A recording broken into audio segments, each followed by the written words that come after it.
नमस्कार, मैं हूं संदीप चौधरी। आज सीधा सवाल में हम बात करेंगे देश की सबसे बड़ी पंचायत, जहां हम अपने प्रतिनिधि भेजते हैं, संसद की। 18 तारीख से 18 सितंबर से संसद का एक विशेष सत्र बुलाया है सरकार ने।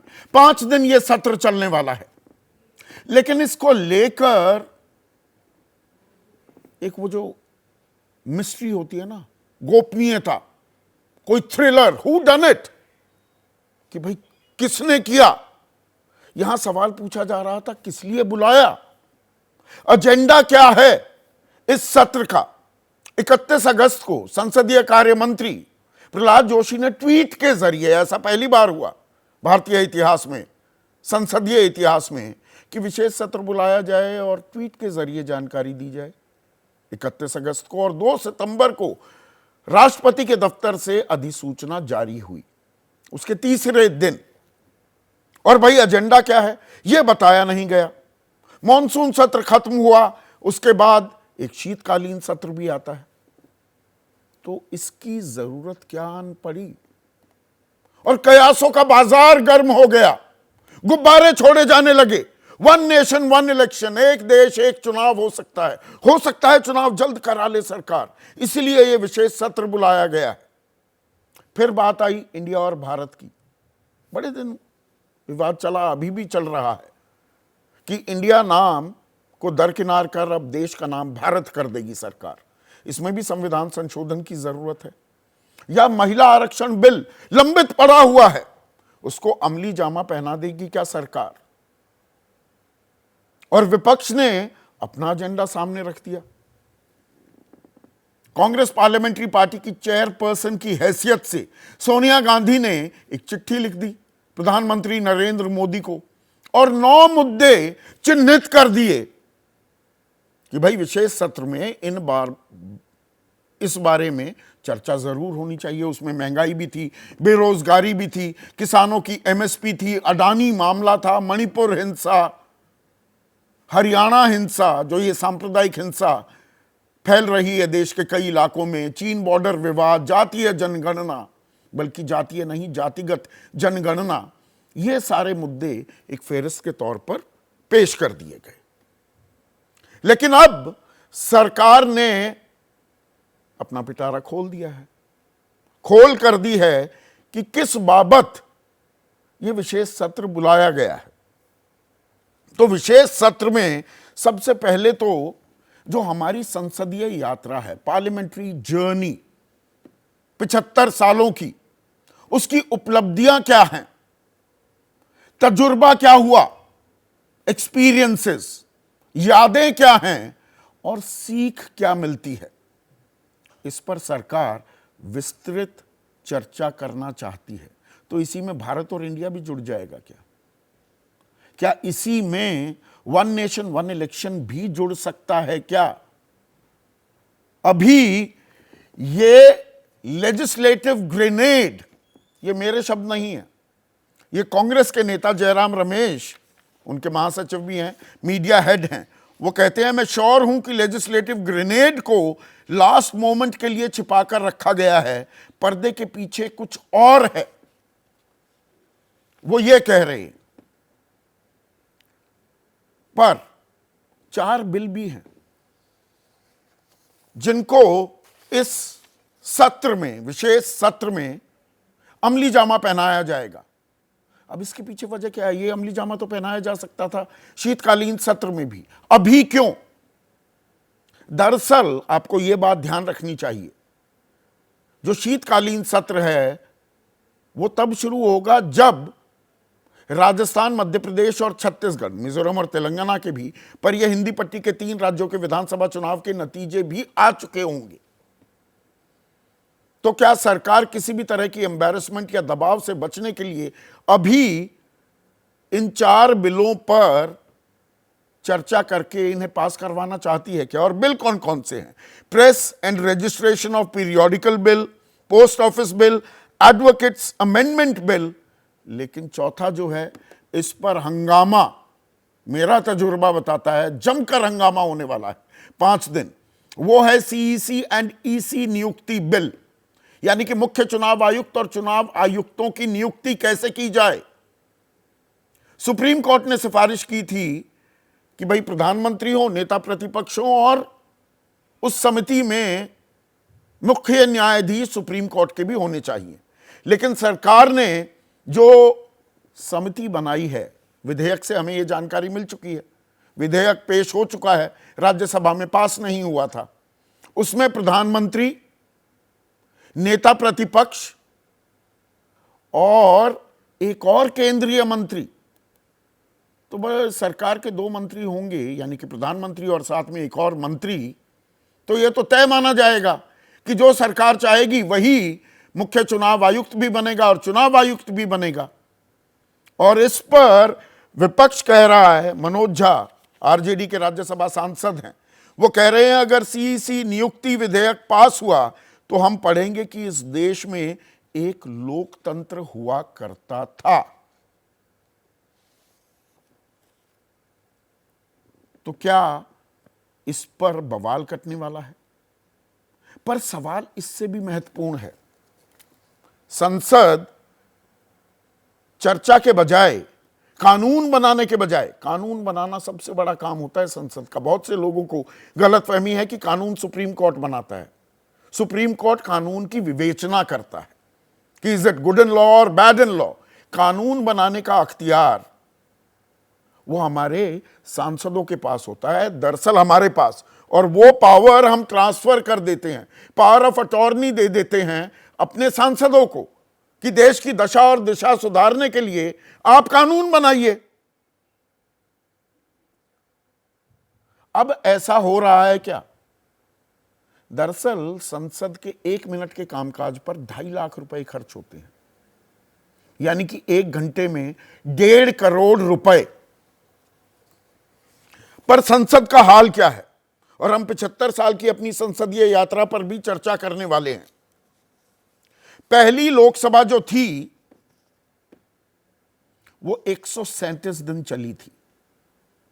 जो ये 17वीं लोकसभा है जिसके हम साक्षी हैं, ये महज 74 दिन चली है। आपके मेरे सरोकार, हमारी चिंता, हमारी परेशानियां, हमारी दिक्कतें, हमारी अपेक्षाएं, हमारी आकांक्षाएं, इन पर कानून बनाने के लिए होती है संसद। कानून कैसे बनते हैं देश में, इस पर भी एक नजर डालनी होगी। मॉनसून सत्र जो अभी बीता, 22 विधेयक पारित हुए, यानी कि वो कानून बनेंगे। इन 22 में से 20 विधेयकों पर, यानी कि जो कानून बनेंगे, प्रधानमंत्री की राष्ट्रपति की संस्तुति के बाद 20 विधेयकों पर 1 घंटे से भी कम की चर्चा हुई। बड़े पैसे बचा रहे हैं हमारे सांसद, हमारे वो 1.5 करोड़ रुपए लगते हैं ना 1 घंटे में। 9 विधेयकों पर 20 मिनट से भी कम चर्चा हुई। बिना चर्चा के 2 बिल पारित हो गए, वो कानून बन जाएंगे। कोई चर्चा ही नहीं, जरूरत ही महसूस नहीं की गई, और 2 मिनट में 2 बिल पारित हो गए। राज्यसभा में 4 बिल पारित हुए, चारों के चारों ध्वनिमत से हो गई, कोई चर्चा नहीं। हमारा बजट, जिससे देश की अर्थव्यवस्था का पहिया घूमता है, फाइनेंस बिल पर तो 66 संशोधनों के साथ उन्हें पास किया गया। 44 मिनट चर्चा करने की जहमत उठा ली हमारे माननीयों ने, लेकिन बजट पास हो गया बिना किसी चर्चा के। यह गत बना दी है हमने संसद की। और संसद में आश्वासन भी देती है सरकार, अश्योरेंस। अश्योरेंस का मतलब होता है कि भाई सवाल पूछा जा रहा है या चर्चा हो रही है, और सदन के पटल पर दिया गया बयान, सब कुछ रिकॉर्ड होता है। तो सवाल के जवाब में या चर्चा के दौरान सरकार अगर कुछ भरोसा देती है कि यह काम हम करेंगे, उस भरोसे पर कितना खरा उतरती है सरकार, इसकी परख करनी, इसे कसौटी पर कसना जरूरी हो जाता है किसी भी स्वस्थ लोकतंत्र में। जवाहरलाल नेहरू की सरकार थी, इंदिरा गांधी की सरकार थी, राजीव गांधी की सरकार थी, नरसिम्हा राव की सरकार थी, अटल बिहारी वाजपेयी की सरकार, जो आश्वासन, भरोसा दिया गया, अश्योरेंस दी गई 100%, उस पर अमल किया गया 100%। फिर मनमोहन सरकार आई। यहां पर पहले साल 99.94% और फिर 2013 में 99% अमल किया गया, बाकी 100%। और 2014 में जो मौजूदा सरकार पहले अवतार में आई और अब तक 2015 में 98% आश्वासन जो भरोसे दिए गए पूरे कर दिए गए। 2021 में यह गिरकर आंकड़ा 72% हो गया और 2022 में महज 37%। अब नई संसद तो आ गई है, नई संसद में कुछ नया होता दिखेगा क्या? और नए में एक और पेंच है। जानकारी हमें यह भी मिली कि इस विशेष सत्र के बाद एक ग्रुप फोटो होगी सभी सांसदों की राष्ट्रपति के साथ। यह अमूमन जब 5 साल सरकार के पूरे हो जाते हैं, आखिरी सत्र के बाद यह फोटो ऑप होती है। विशेष सत्र के बाद इस फोटो ऑप के क्या मायने? खेल बड़ा भी हो सकता है। अभी एजेंडा पूरी तरह से साफ नहीं आया है क्या सामने? और यह दरअसल 2024 की लड़ाई जो है, जो ग्रैंड फिनाले है लोकसभा चुनाव, उसके लिए पेशबंदी भी होती दिखेगी। G20 का जिक्र होना है, ब्रिक्स का जिक्र होना है, चंद्रयान 3 का जिक्र होना है, यह भी तय माना जा सकता है। तो एजेंडा कौन सेट कर पाएगा? और आम आदमी के एजेंडे की कहीं फिर से अनदेखी तो नहीं हो जाएगी? इसी पर आज हम चर्चा करने वाले हैं। ऐसे में आज का सीधा सवाल, 2 सवाल आपके सामने पेश कर रहा हूं। नई संसद में होगा मंगल या सियासी दंगल? और 24 की लड़ाई विशेष सत्र पर आई। चर्चा में मेरे साथ बीजेपी की तरफ से महेश वर्मा, कांग्रेस के राष्ट्रीय प्रवक्ता आलोक शर्मा, समाजवादी पार्टी के राष्ट्रीय प्रवक्ता उदयवीर सिंह, एनसीपी अजित पवार गुट के राष्ट्रीय प्रवक्ता बृजमोहन श्रीवास्तव और जाने माने राजनीतिक विश्लेषक अभय दुबे इस चर्चा में जुड़ चुके हैं। तो महेश वर्मा, वो गोपनीय जो जानकारी थी, चलिए थोड़ी सार्वजनिक हुई। संसदीय सफर पर भी चर्चा होगी, 75 साल में क्या कुछ खोया पाया, उसका लेखा जोखा, उस पर चर्चा तो होगी। और 4 बिल उन्हें पास करने की कोशिश करेगी सरकार। बस यहीं तक है बात, या कहानी में ट्विस्ट भी आ सकता है? 22 और 23 तक का इंतजार करें। यूं ही तो नहीं बुलाया है विशेष सत्र कि 4 बिल पास कराने थे।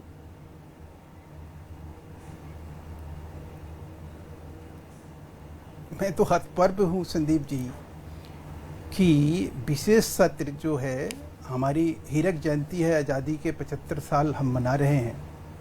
और विशेष सत्र वो तो मना लिए ना, पिछले साल मना लिए 75वीं वर्ष।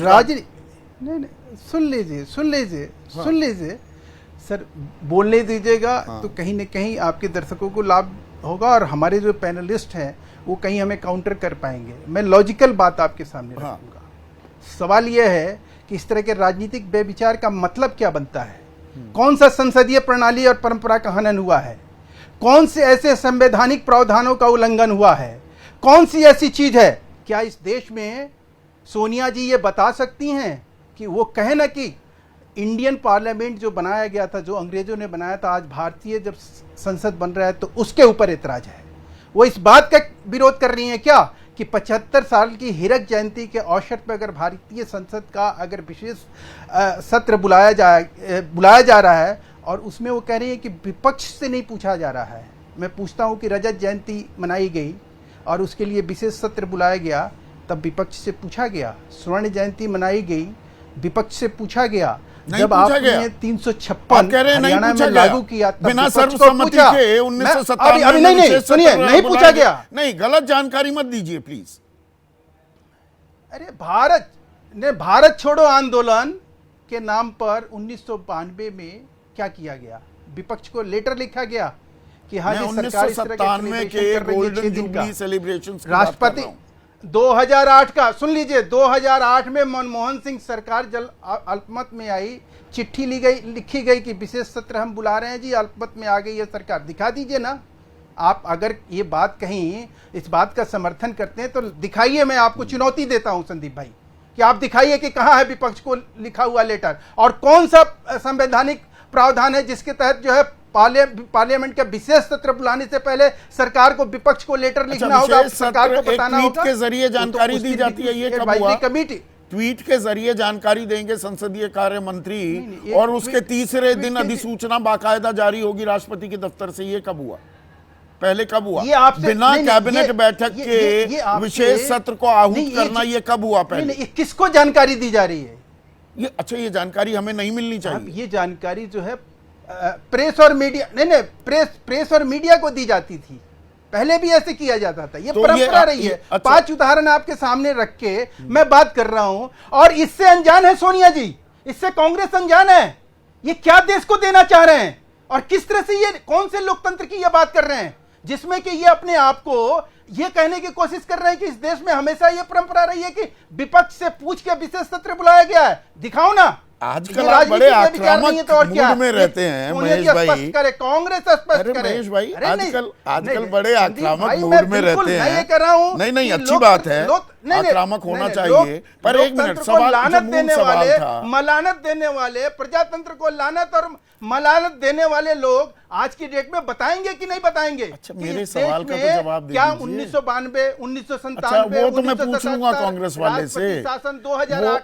अरे एक ही चीज को 4 बार थोड़ा बोलेंगे। मेरे सवाल का जवाब ये तो मैं पूछ लूंगा। मैं ये कह रहा हूं तो 75 साल की संसदीय यात्रा और ये 4 बिल, इन्हें पारित कराने के लिए विशेष सत्र हुआ है क्या, या there is a sting in the tail, कहानी में ट्विस्ट आएगा? सर यही तो मूल सवाल। इसी को तो व्यभिचार में, राजनीतिक व्यभिचार और क्या है? अभी तो बिजनेस एडवाइजरी कमेटी की मीटिंग होनी है। आप ये सारे इशू जितने सोनिया गांधी जी ने लिखी अपने पत्र में, इस सारे पार्लियामेंट के फ्लोर पे चर्चा हो चुके हैं। ये क्या मतलब है? अच्छा, मतलब महंगाई, बेरोजगारी, किसानी, मणिपुर हिंसा, चीन हमारी धरती पर कब्जा जमा रहा है क्या और बढ़ा रहा है क्या उस कब्जे को, इन सवालों के पर कोई चर्चा की जरूरत नहीं। संदीप भाई आप ना नहीं, इन सवालों पे कोई चर्चा हुई नहीं, पार्लियामेंट इस पे चला ही नहीं, पार्लियामेंट में इस पे कोई 2 शब्द बोला नहीं गया। क्या कमाल की बात है? हम किस देश में रहते हैं? हमें तो समझ में ही नहीं आता है कि एक आम आदमी से पूछिए कि मणिपुर पे चर्चा हुई या नहीं, लोग बता देंगे कि मणिपुर पे क्या हंगामा काटा गया, किस तरह की बातें हुई। चाइना पे क्या बात हुई?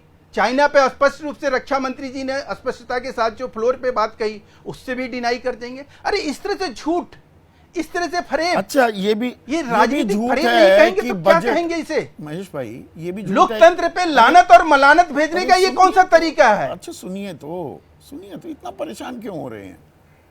बजट बिना चर्चा के पास हो गया कि नहीं? हम भी इस देश के वासी 22 विधेयक पारित हुए, उनमें से 20 पर 1 घंटे भी चर्चा नहीं हुई, 9 पर तो 20 मिनट से कम चर्चा हुई, 2 बिना चर्चा के पारित हो गए, 2 मिनट में हो गए। सरकार जिम्मेवार है। किसकी जिम्मेदारी होती है? सरकार जिम्मेवार, किसकी जिम्मेदारी? उसके लिए सरकार जिम्मेवार है। कौन है जिम्मेदार? विपक्ष ने मांगा, राहुल जी की कितनी उपस्थिति? नहीं, मैं ये पूछ रहा हूं, जो जिम्मेवार विपक्ष है उससे पूछिए ना, उसका काम है। अच्छा, विपक्ष का काम होता है चर्चा करवाना, संसद को चलाना विपक्ष की जिम्मेदारी है सर। क्यों नहीं? मुझे तो वो शब्द याद आते हैं, हमारा है, तब नेता प्रतिपक्ष थे, दोनों स्वर्गीय हैं महेश। क्या बात? राज्यसभा में नेता प्रतिपक्ष अरुण जेटली थे जी, और लोकसभा में नेता प्रतिपक्ष सुषमा स्वराज थी। उन्होंने कहा संसद में गतिरोध करना तो संसद को और मजबूत करने का एक तरीका होता है। अच्छा, वो तब सही कह रहे थे, ये अब कांग्रेस कर रही है तो गलत कर रही है। संसद चलाना किसकी जिम्मेदारी है, सरकार की या विपक्ष की?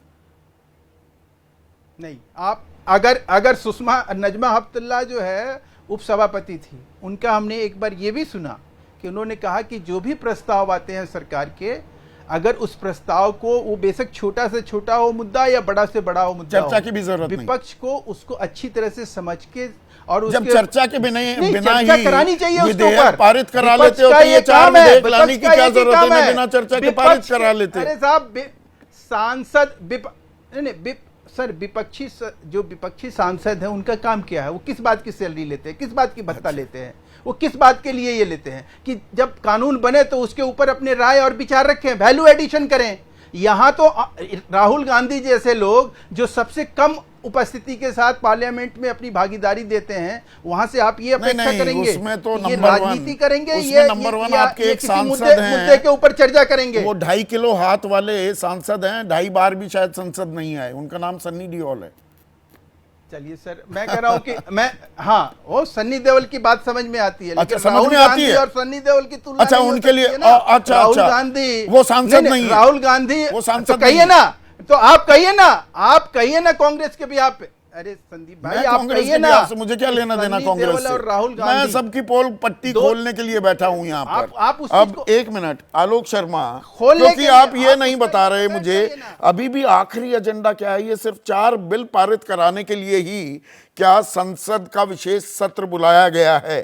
आप संसद ही नहीं चलने देते आलोक शर्मा, लोकतंत्र की लानत मलानत कर रहे हैं। सरकार अगर सत्र बुला रही है, अब तो एजेंडा भी सामने पेश कर दिया, तब भी बाल की खाल निकालते घूम रहे हैं।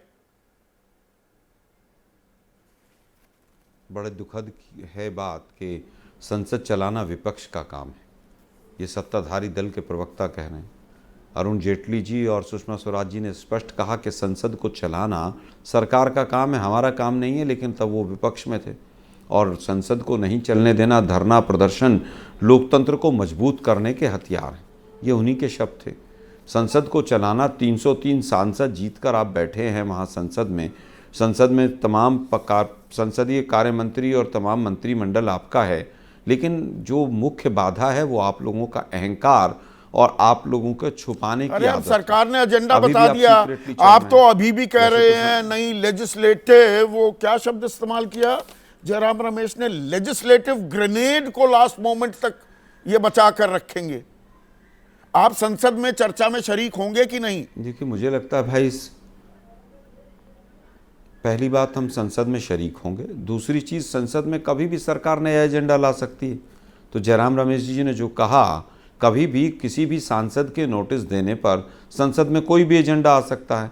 उनका जो आशय है वो ये है कि क्या वास्तव में इन्हीं एजेंडों के लिए 5 दिन की विशेष सत्र बुलाया गया।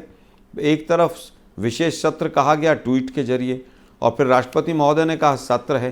तो अभी तो देश यही नहीं जान पाए कि सत्र है या विशेष सत्र है। उसके बाद दूसरा विषय ये आता है कि अभी इतना जुम्मे 4 दिन पहले मानसून सत्र में तो आप कुछ कर नहीं पाए।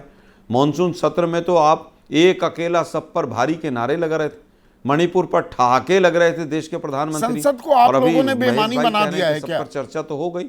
आलोक भाई, आप लोगों ने बेईमानी बना दिया संसद को। देखिए, बेईमानी तो मोदी जी,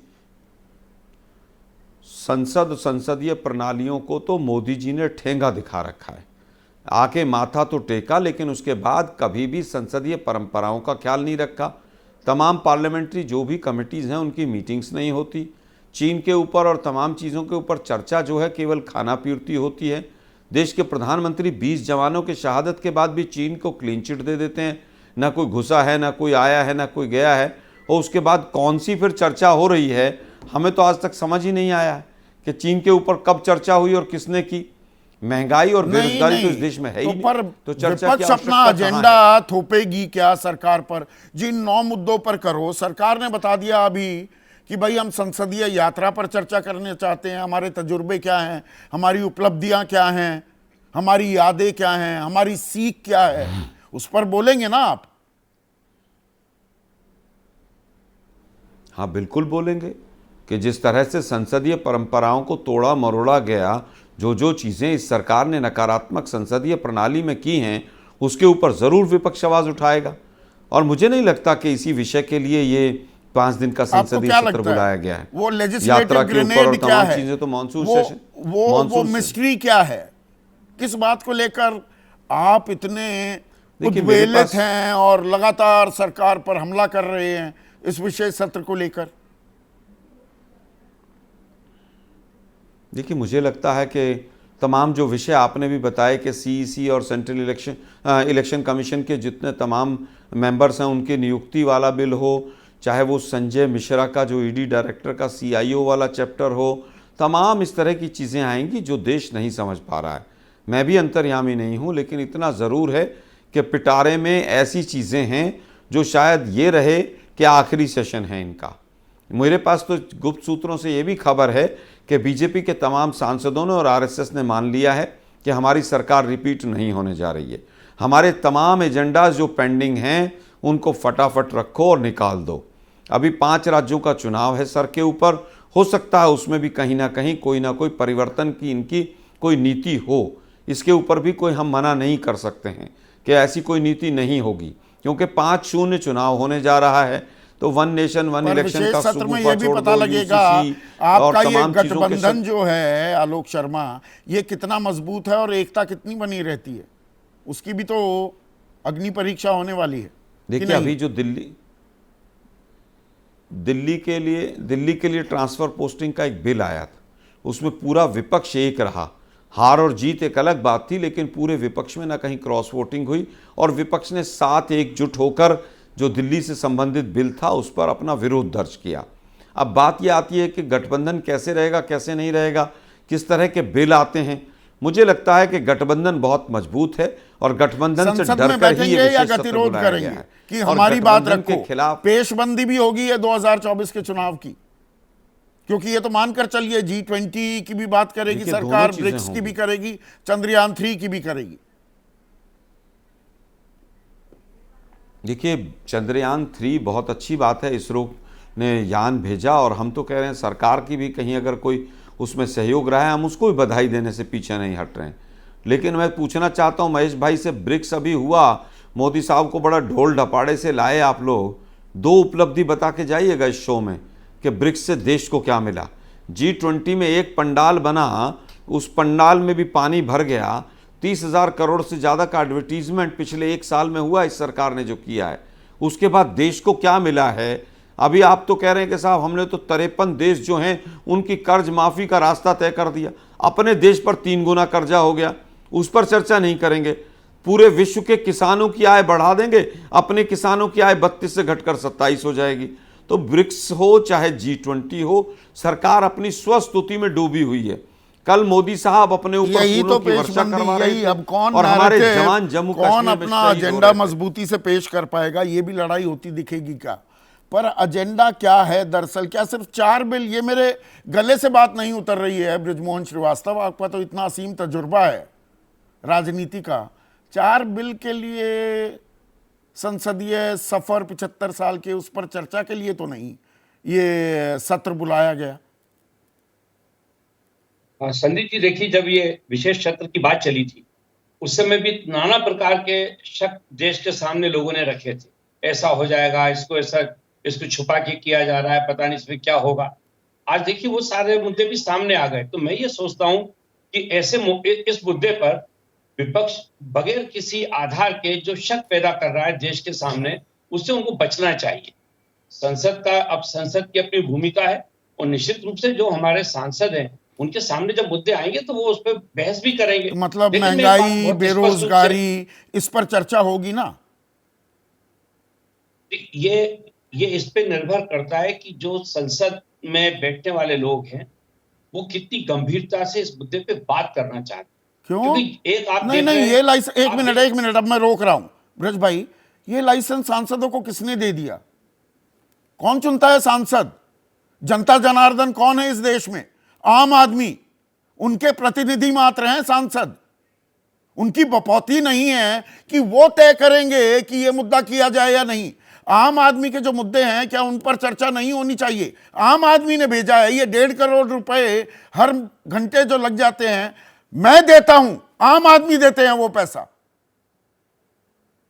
आपकी वेदना से मैं सहमत हूं संदीप भाई, और मुद्दा यह है कि जब हमने अपनी पावर ऑफ अटॉर्नी उनको दे दी, जैसा कि अभी आपने कहा, और उसके बाद अगर उस पावर ऑफ अटॉर्नी का वो लोग दुरुपयोग करते हैं तो उसका जवाब भी तो जनता देती है उनको हरा के। आप देखिए कि हमारे लोकसभा में आधे से अधिक लोग तो फिर से पुनर्निर्वाचित होकर ही नहीं आ पाते। क्योंकि वो जनता की कसौटी पे पूरी तौर से खरे नहीं उतरते। तो आम मेरा आदमी कहना के ये कि सरोकार भी होने चाहिए ना, चर्चा उन पर भी होनी निश्चित चाहिए रूप कि से नहीं होना होनी चाहिए। चाहिए?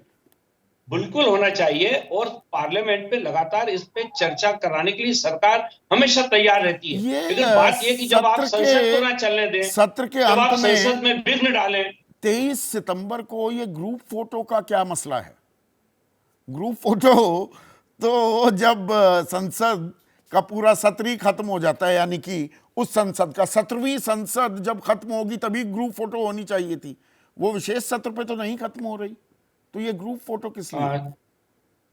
संदीप जी देखिए, इसके लिए कोई ऐसा नियम नहीं है कि ग्रुप फोटो उसी दिन होगा या उसके पहले होगा। अच्छा, ये सारे लोगों की, ये सब लोगों की सहमति से तय हो जाता है, और इसके लिए जो मेंबर ऑफ पार्लियामेंट से वो लोग भी अपने सुझाव देते हैं, और अंततः जो अंतिम निर्णय वो तो स्पीकर साहब लेते हैं। 24 की उनकी लड़ाई जिम्मेदारी है, इस ये तो मामले आप में। मानेंगे ब्रज भाई, 24 की लड़ाई है, उसके लिए मुद्दे दोनों बिल्कुल तरफ से। निश्चित रूप से है। तो ऐसे में ये मुख्य चुनाव आयुक्त और चुनाव आयुक्त की नियुक्ति को लेकर जो विधेयक वो तो राज्यसभा में पेश कर दिया गया था, उसको कानून बनाने की जो तैयारी सरकार की तरफ से साफ दिख रही है। जो समिति है उसमें सरकार के 2 नुमाइंदे, प्रधानमंत्री और एक केंद्रीय मंत्री, और विपक्ष का एक, कोई मुख्य न्यायाधीश नहीं। निष्पक्ष रहेगा? संदीप भाई, निष्पक्ष रहेगा? भाई ये तो मुख्य संदीप भाई, चुनाव विपक्ष आयुक्त का चुनाव क्या निष्पक्ष तरीके से हो पाएगा? संदीप भाई देखिए, निष्पक्षता कहां पे आके टिकती है?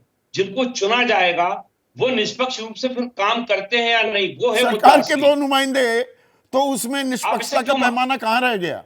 नहीं, मेरा कहना ये कि हम ऐसा क्यों मानते हैं कि जिन लोगों को हमारे ये जिम्मेदार लोग चुनेंगे वो देश के कानून के साथ खिलवाड़ मतलब नहीं, करेंगे। मैं थोड़ा समझना चाह रहा हूं, मैं थोड़ा नादान हूं। ये मेरे ना समझ में आने ब्रज वाली भाई, बात है। मैं थोड़ा नादान हूं, मुझे बताइए, सरकार आम जनता चुनती है, वो चुनाव के जरिए चुनती है, उस चुनाव में निष्पक्षता हो, पारदर्शिता हो, ये काम चुनाव आयोग का। सरकार ही चुनाव आयुक्तों का चुनाव करने लगे तो ये चुनाव कैसे निष्पक्ष होंगे? बहुत सारे चुनाव बोल दिए मैंने, पर सवाल समझ में आ गया ना आपके? संदीप भाई मैं बिल्कुल समझ रहा हूं। हम ये उंगली किसी पे भी उठा सकते हैं। देखिए कि एक समय इसी चुनाव आयोग ने पूरे देश के लोगों को, स्वर्गीय सेशन साहब ने पूरे देश को बता दिया था कि किस प्रकार से शक्ति होती है चुनाव आयोग के पास। इसके पहले भी लोग थे लेकिन वो अपने अधिकारों का उपयोग नहीं कर पाए। मेरा कहना यह कि ये व्यक्तियों पर निर्भर करेगा। कोई भी आदमी व्यक्तियों जिसको पर चुनने निर्भर वाले लोग करेगा। हैं, अच्छा, उसको सरकारों चुनेंगे का लोग, तो कोई उसे- लेना उसे- देना नहीं होता, सरकारों उसे का चुनेंगे लेना भारत देना के नहीं लोग ना। होता। उदयवीर भारत के सिंह, जनप्रतिनिधि एक मिनट में समझ चुनेंगे। गया आपकी बात। उदयवीर सिंह, इतना हो हंगामा क्यों? होने दीजिए विशेष सत्र, मजबूती से अपनी बात को रखिए। जी सरकार का हिडन एजेंडा है, लेजिस्लेटिव ग्रेनेड है, ये गोपनीय क्यों रखा गया है, बता दिया सरकार ने। वो तो एक दिन पहले भी बताती तो भी परंपराओं का पालन ही माना जाता उसे। संदीप जी, बातें अनुभव से आती हैं। पहले एजेंडा आते थे सरकार के, पार्लियामेंट का, विधानसभा का, और एजेंडे के हिसाब से डिस्कशन होता था, और कोई विषय विशेष रूप से आता था तो एक आध विषय बाद में ले लिया जाता था, वो भी सभी दलों की बिजनेस एडवाइजरी कमेटी में बैठने के बाद। बिजनेस एडवाइजरी कमेटी में बहुमत किसका होता है आप जानते हैं। पिछले दिनों से लगातार देखा जा रहा है कि कोई अन्य विषय जो रहता है वही मुख्य विषय बन जाता है। जितने दिन पार्लियामेंट तय की जाती है, पुरानी परंपराओं से काम बढ़ जाता था तो उस समय को बढ़ाया जाता था। अब लगातार समय कम किया जाता है। सत्र डिक्लेयर होता है, उत्तर प्रदेश में तो बहुत रेगुलर प्रैक्टिस हो गई है, 12 दिन का, और 9वें दिन 10वें दिन सत्र समाप्त कर दिया जाता है। आखिरी दिन बिल लाए जाते हैं, अनाप शनाप पटके जाते हैं टेबलों पे, और उनको ध्वनि मत से पारित करा दिया जाता है। सबसे दुर्भाग्यपूर्ण बात यह है कि सरकार के लोग ये कह रहे हैं कि संसद चलाना विपक्ष का काम है। अरे सरकार का बहुमत है, सरकार जो चाहेगी वो पास होगा। तो संसद में सवाल नहीं पूछना है, कोई और प्रश्न नहीं उठाना है, तो तो विपक्ष के सांसदों को पार्लियामेंट जाने की जरूरत भी क्या है? नहीं, परेशानी क्या है आपकी उदयवीर? मैं परेशानी जानना चाह रहा हूं। विशेष सत्र है, 9 मुद्दों की एक फेहरिस्त, लंबी फेहरिस्त भेज दी सोनिया गांधी ने, वो ना करें तो आप वहां पर हंगामा कीजिएगा, या दुखदुखी इस बात को लगी हुई है ये बीजेपी कुछ मजमा लूटने वाला काम ना कर जाए विशेष सत्र में? नहीं, मैं बताने जा रहा हूं। आपने कई सवाल पूछे, मैं सबका एक एक करके जवाब देना चाह रहा हूँ। जैसे आपने कहा फोटो सेशन क्यों, उस पर हमारा कोई ऐतराज़ नहीं, क्योंकि मोदी जी पूरी साल फोटो सेशन करते हैं, एक दिन और कर लेंगे, कोई बात नहीं। सवाल ये है, जो न तो कोई मौका है, न कोई ऐसा दस्तूर है। भाई कोई ऐसा डेट आई होती जिस दिन की कोई पुरानी लोकतंत्र को याद करने की ज़रूरत पड़ी, ऐसे मौके आते रहते हैं साल में 3-4 बार, उस समय सत्र कर दिया जाता। कोई ऐसी परिस्थितियां होती जिसमें देश को और संसद को विश्वास में लेने की जरूरत होती। विशेष सत्र के विशेष कारण होते हैं। जब कोई विशेष कारण नहीं है और कारण तो होगा, पर घंटे कारण के बिना विशेष सत्र तो नहीं बुलाया गया। आपको क्या लगता है कारण क्या है उदयवीर? नहीं संदीप जी, मेरी बात खत्म होने दीजिए। हाँ। सवाल यही से उठता है कि बिना बताए कारण छुपाए क्यों बैठे हो? अगर विशेष सत्र बुला रहे हो तो आपको विपक्ष का सम्मान करते हुए विशेष सत्र बुलाने का कारण भी बता देना चाहिए कि इन्हीं 5 दिन में क्या जरूरत है। तो अब ये 4 बिल हैं, आपने अभी 4 बिल हैं और जो हमारी संसदीय यात्रा है उस पर चर्चा होगी, या ये तो सिर्फ बताने के हैं, हाथी के दांत खाने के और दिखाने के और? मेरी बात सुनिए, पूरी बात थोड़ी खत्म हो जाने दीजिए, 2 लाइन की बात है। देखिए, पार्लियामेंट में जो बिल आ रहे हैं और जिस तरीके से आ रहे हैं वो लोकतंत्र के सम्मान में नहीं है, वो संविधान को अंडरमाइन करने के हिसाब से आ रहे हैं। जैसे मुख्य चुनाव आयुक्त का विषय आया, संविधान के बेसिक स्ट्रक्चर में 2 डॉक्ट्राइन हैं, 2 सिद्धांत हैं। एक नियंत्रण और संतुलन का सिद्धांत, check principles of checks and balances, दूसरा जवाबदेही का संविधान का सिद्धांत। जो दूसरा सवाल है शक्ति का पृथकीकरण, सेपरेशन ऑफ पावर्स। इसलिए सुप्रीम कोर्ट के चीफ जस्टिस का होना जरूरी है कि 2 दलों के बीच में फैसला हो रहा है और कोई डेडलॉक होगा तो कोई नॉन पॉलिटिकल एंटिटी, कोई ऐसी एंटिटी जो सैक्रोसेंट हो, जो संविधान की रक्षा के लिए रख गई हो, वो उस बैलेंस को बनाए, एक दूसरे की पावर्स को कोई पे चढ़ न जाए, कोई अतिक्रमण न कर ले। अब इन दोनों सिद्धांतों को अंडरमाइन कर रहे हैं।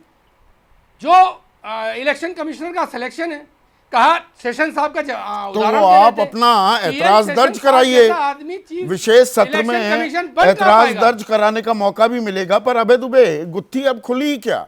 एजेंडा पूछा जा रहा था विपक्ष की तरफ से, अब सरकार ने बता दिया ये 4 बिल हैं और ये चर्चा खास इस बात पर भी कि हमारा संसदीय सफर कैसा रहा है।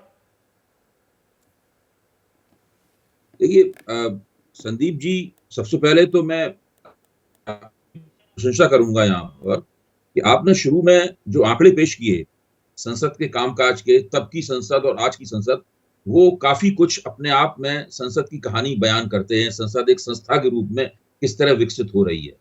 देखिए, हम लोग पार्टियां आपस में चुनाव लड़ती हैं और एक दूसरे का उपहास करती हैं, एक दूसरे की खिंचाई करती हैं, कड़ी से कड़ी आलोचना करती हैं, तमाम आरोप प्रत्यारोप लगाए जाते हैं। फिर जब चुनाव खत्म हो जाता है, आखिरकार ऐसा क्यों होता है कि आपस में इतनी बुरी तरह लड़ने के बाद में सब लोग एक साथ संसद में क्यों बैठते हैं? उसका पहला काम संसद का ये है, एक संस्था के तौर पर, कि किन्हीं प्रश्नों के ऊपर राष्ट्रीय सहमति बनाना। और राष्ट्रीय सहमति तब बन पाती है जबकि सत्ता पक्ष विपक्ष के लिए गुंजाइश ढूंढता है। क्योंकि देखिए, सरकार आपस में थोड़ा सम्मान होना चाहिए, सहमति क्यों नहीं बन पाती है? संसद के विशेष सत्र में आपका मेरा मंगल होगा, जनता जनार्दन का, या होगा कोरा सियासी दंगल? आप सहमति की बात कह रहे थे अभय दुबे, सहमति तो देखिए बहुत दूर की कौड़ी है, पर सेशन ऐसे ही नहीं बुलाया जाता, कुछ बड़ा पॉलिटिकल धमाका भी होता देखेंगे हम आने वाले दिनों में। देखिए, वो तो हो ही सकता है पॉलिटिकल धमाका, लेकिन उसके बारे में तो हम लोग अभी कुछ भविष्यवाणी नहीं कर सकते। लेकिन इतना हम जरूर कह सकते हैं, पिछले तजुर्बे का लाभ उठाकर इस संसद को भाषणबाजी की प्रतियोगिता में बदल दिया गया है। और उसके जरिए चूंकि विपक्ष के, सत्तारूढ़ दल के पास ज्यादा है, ज्यादा संख्या होती है, उसको समय भी बहुत ज्यादा मिलता है, तो वो उसके जरिए एक खुशनुमा कहानी अपने पक्ष में पेश करता है और विपक्ष को कमतर बताने की पूरी कोशिश करता है। पिछला प्रधानमंत्री ने जो मणिपुर के सवाल पे जो भाषण दिया था, उस पूरे भाषण उस भाषण में लगातार तो यही तो कहा जा रहा है कि भाई कांग्रेस का लगातार पतन हो रहा है, कांग्रेस जहां से एक बार सत्ता से हट जाती है दोबारा कभी वापस नहीं आती। तो ये पूरा का पूरा भाषणबाजी की प्रतियोगिता में बदल गया है। और देखिए, आम सहमति तब बनेगी जब आप विपक्ष को थोड़ा एल्बो रूम देंगे। सरकार सबसे ज्यादा शक्तिशाली एजेंसी है देश की, अगर वो उदारता दिखाएगी तभी तो कुछ होगा।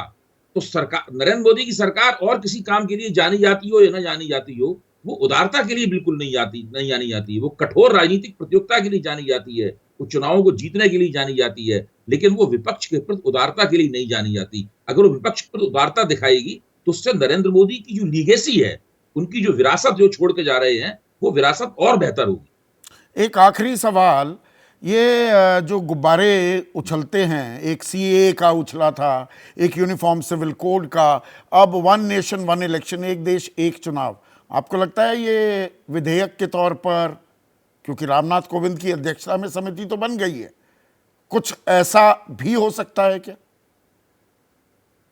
देखिए, कुछ भी हो सकता है। क्या किसी को पता था कि धारा 370 वाला प्रस्ताव आएगा? क्या किसी को पता था कि फौजदारी संहिता में संशोधन करने का या उसको बदलने का प्रस्ताव आएगा? किसी को कुछ नहीं पता होता है।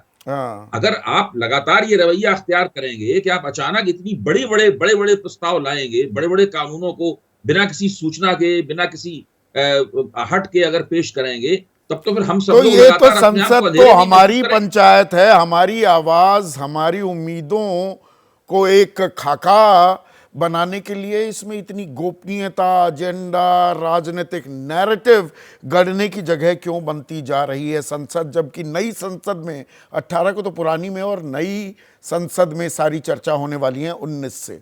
चर्चा देखेंगे। आप सभी का बहुत बहुत शुक्रिया। आम आदमी क्या कहता है, दरअसल हमारे लिए ही तो बनी है संसद। और अब जनता की राय। सुनील कांत हैं महोबा यूपी से, वो कह रहे हैं महंगाई और बेरोजगारी जैसे मुद्दों पर विशेष सत्र में चर्चा जरूरी है।